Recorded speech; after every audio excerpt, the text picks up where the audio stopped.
As the moon's pockmarked surface slips quietly by, the Apollo 8 crew ends its Christmas Eve broadcast with a special message for those back home. And from the crew of Apollo 8, we close with good night, good luck, a Merry Christmas, and God bless all of you on the good earth. For all its success, Apollo 8 is missing one key component for a moon landing. The lunar module, still being built, is overweight and behind schedule.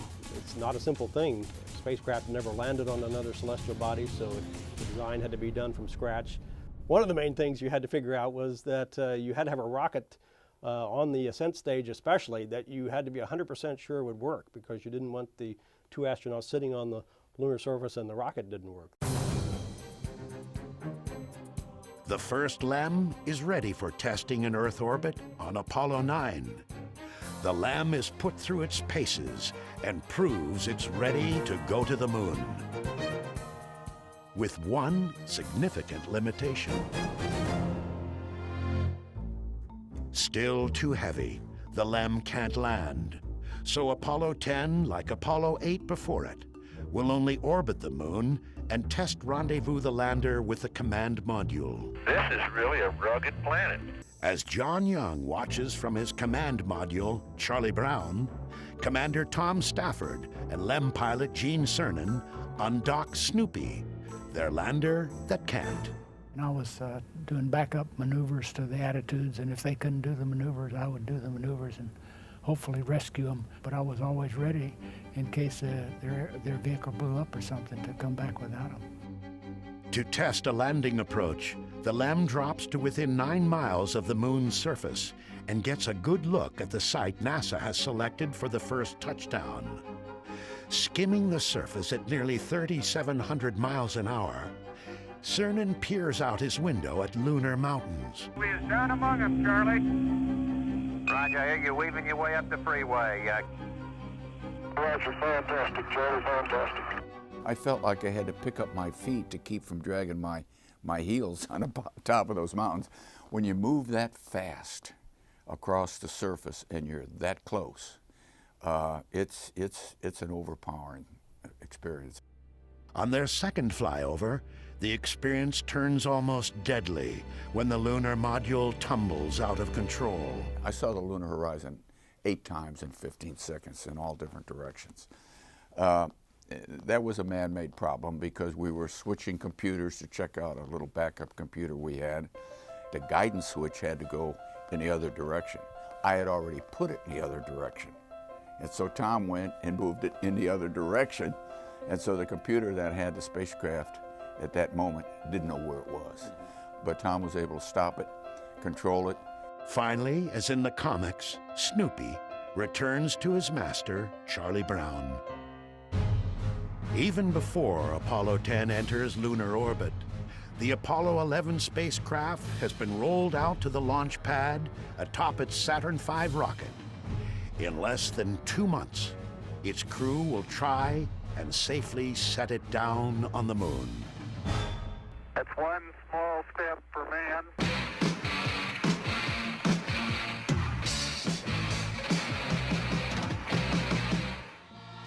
I was in the student houses at Caltech, and we were watching the TV and all the excitement about, landing on another celestial object. And I had no idea that one day I'll become the director of JPL. But reflecting back on it, I mean, that was really something I remember forever. One giant leap for mankind.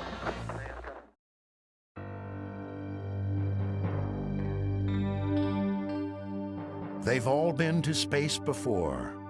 Commander Neil Armstrong on Gemini 8. Command Module Pilot Michael Collins on Gemini 10. Lunar Module Pilot Buzz Aldrin set an EVA record on the final Gemini flight. The morning of July 16, 1969, spectators line the beaches around the Kennedy Space Center. America will attempt to end the space race. Moon fever is rampant. And there was just great excitement, and you could hear lots of people saying, gosh, this is almost, I can't believe that somebody's going to go to the moon. T-minus 15 seconds. Guidance is internal. 12, 11, 10, 9. Ignition sequence start. 6. At 9:32 a.m., the Saturn V's giant engines roar to life.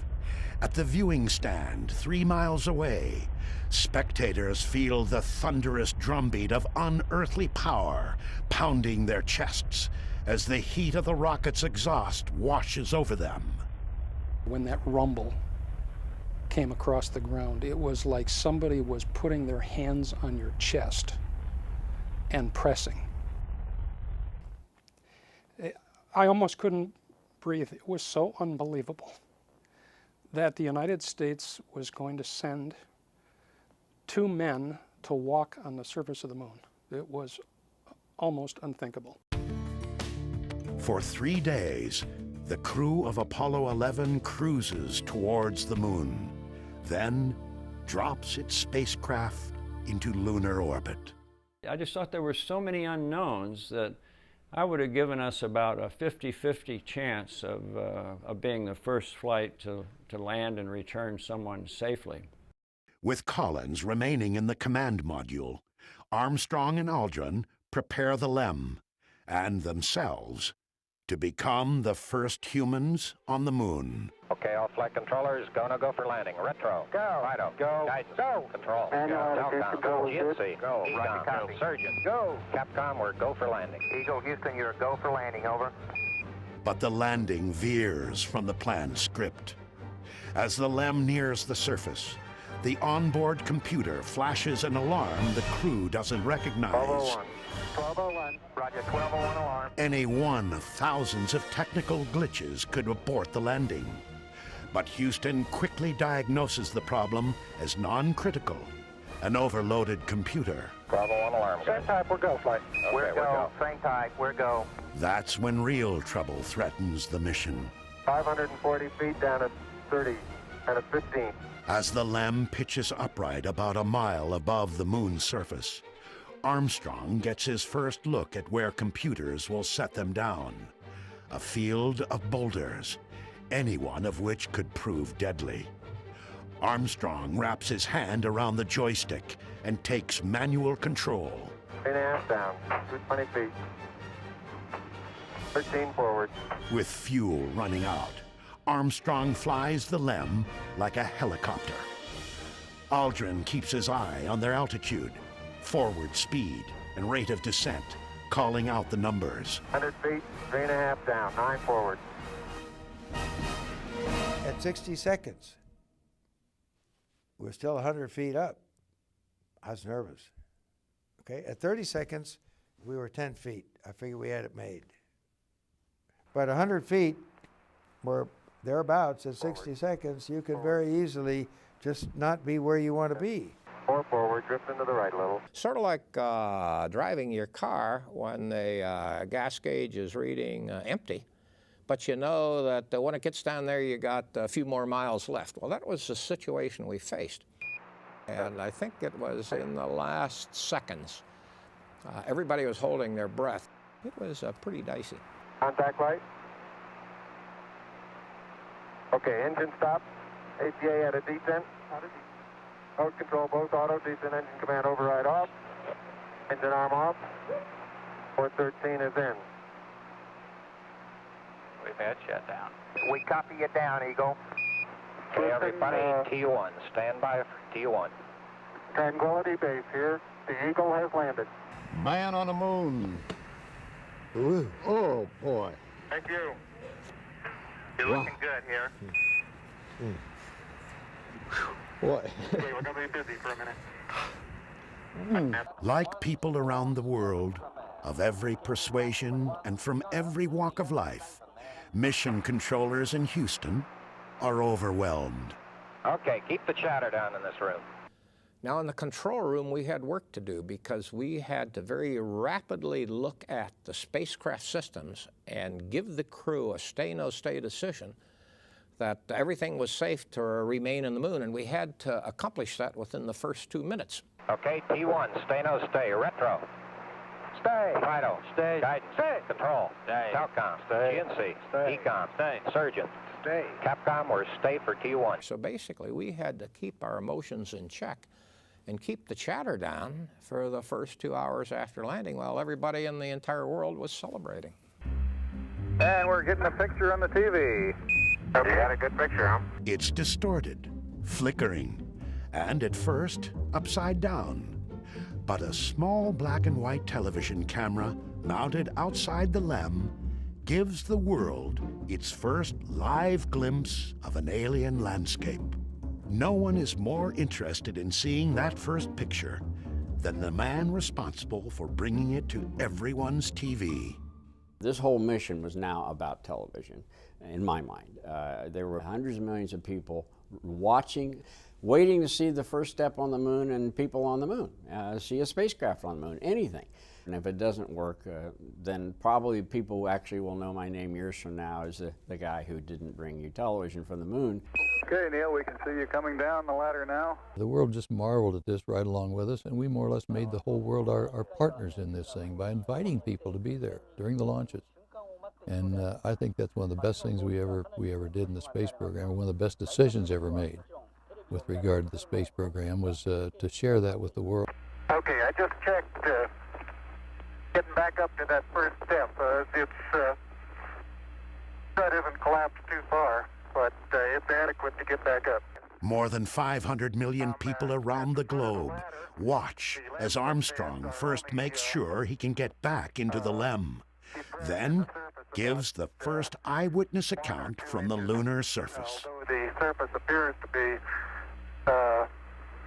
very, very fine-grained as you get close to it. It's almost like a powder. 6.5 hours after landing on the Sea of Tranquility, Neil Armstrong steps off the footpad of the lunar lander and ends the race to the moon. That's one small step for man,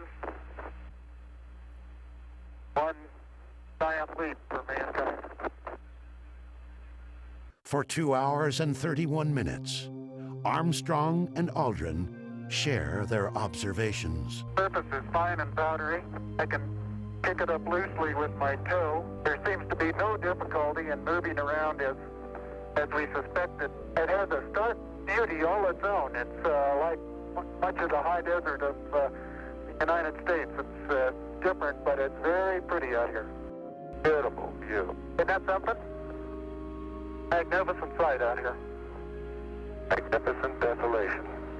Aldrin says magnificent, but thinks otherwise.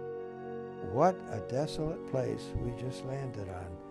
Absolutely no life, no color, really, until you get down and look at the minerals in the rocks, because everything's covered with this little dust. They are the only two beings here, but Armstrong and Aldrin have come for all humanity. Here men from the planet Earth first set foot upon the moon, July 1969 AD. We came in peace for all mankind. The primary and secondary struts are in good shape. With future moon landings dependent upon its integrity, the LEM is examined closely. Antennas are all in place. There's no evidence of problem underneath the LEM due to either the engine exhaust or drainage of any kind. What little science this mission has time for is conducted with a seismometer. A core sampling is taken. I hope you're watching how hard I have to hit this into the ground to the tune of about 5 inches, Houston. No trip is complete without souvenirs. Commander Armstrong tallies up their take of moon rocks for study back on Earth. And we got about, I'd say 20 pounds of carefully selected, if not documented, samples. Houston, roger, well done, out. As Armstrong and Aldrin study the moon, controllers in Houston watch closely over them. Their life-sustaining suits have limited supplies of oxygen and power, and they're reaching their safety margins. Buzz, this is Houston. It's about time for you to start your EVA closeout activities. Roger. 19 minutes later, the first moonwalk is over. Okay, the hatch is closed and latched. As the ascent stage of the Eagle takes flight and Tranquility Base recedes beneath it, the magnitude of the accomplishment begins to sink in for Chris Kraft. In terms of technology, in terms of advancement of the state of the art in science and technology, it was probably the most productive 10 years in the history of man. And when you reflect back on it, it probably was even greater than I could comprehend today. With a scant 5 months to spare, NASA has met President Kennedy's goal. America has gained preeminence in human spaceflight. Yet it's only the beginning. Lunar exploration and science are Apollo's new mission, and the program will land 10 more men on the moon to fulfill it. That's one small step for man.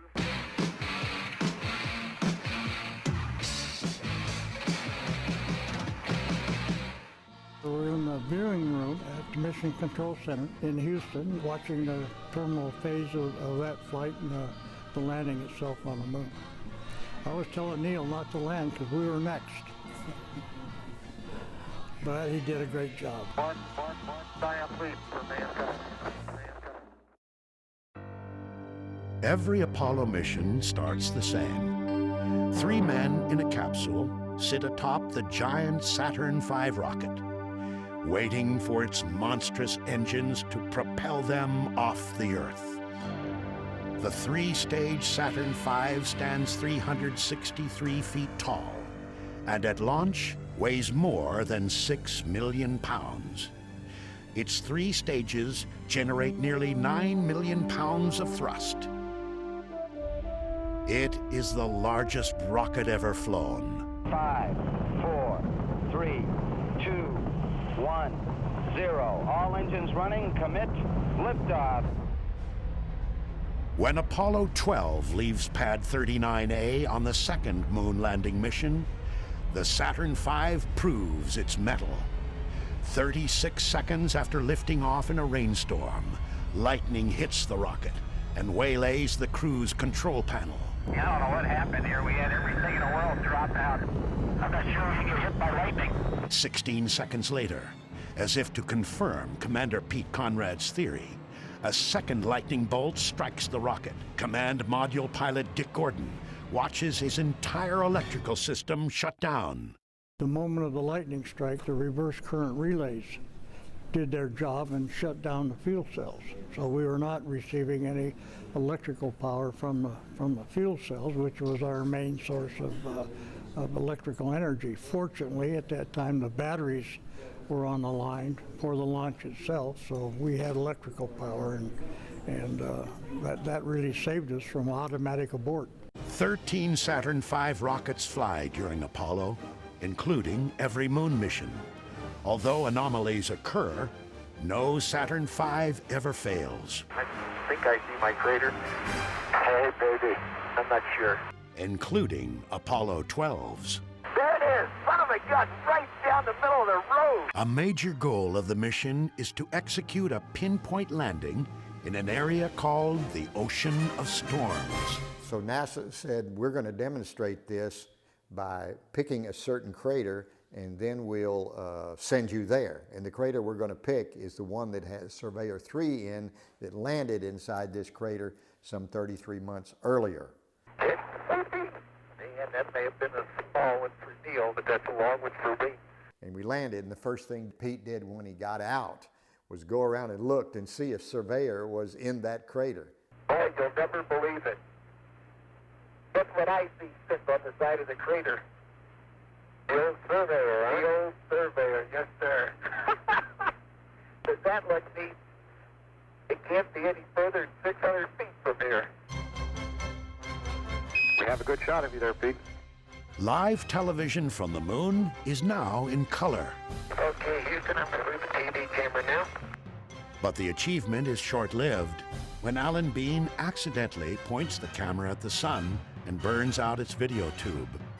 Pete and I didn't know that, and so when it burns out, we're standing around not knowing why. Now, the people on the ground knew immediately why, but they never told us. They never said, you pointed it at the sun, it's ruined forever. Al, we have a pretty bright image on that TV. Could you either move it or stop it down? That's as far as it goes, Houston. How does that look to you? No, it still is the same, Al. Big disappointment to all of us and everyone on Earth. Someone told me one day, they said, there's one thing good about it that came out of it. We used to have discussions that maybe we shouldn't have a TV. They said, after your mission, never had that discussion anymore. Everybody agreed we needed TV. NASA closes out the 60s by landing humans on the moon. Not once, but twice. The third attempt comes to be known as NASA's most successful failure. Okay, Houston, we've had a problem here. That's one small step for man.